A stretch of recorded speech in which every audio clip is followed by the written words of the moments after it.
Ako si Jennifer Roque, ang primary operator ng UV-DTF machine dito sa Roman. Ito po yung UV printer. As of today, madalas po itong magamit. Naka 21 meters kami na run last week. Halos bihira magpahinga. Meron kaming in-house order. Pending namin ay good for 2 hours. Nandito naman po ang in-use supply namin. At nandito naman po sa likod ang mga unused supply namin. Updated naman po ang inventory report as of kanina.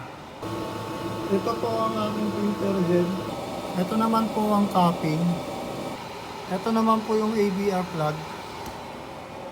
Ganito naman po ang tamang pag-head clean.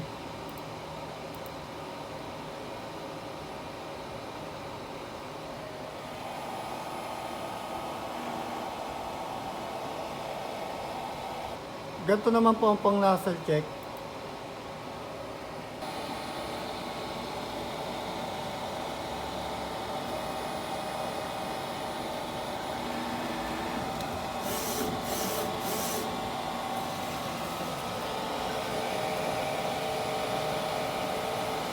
Goods naman po ang kanyang nozzle check.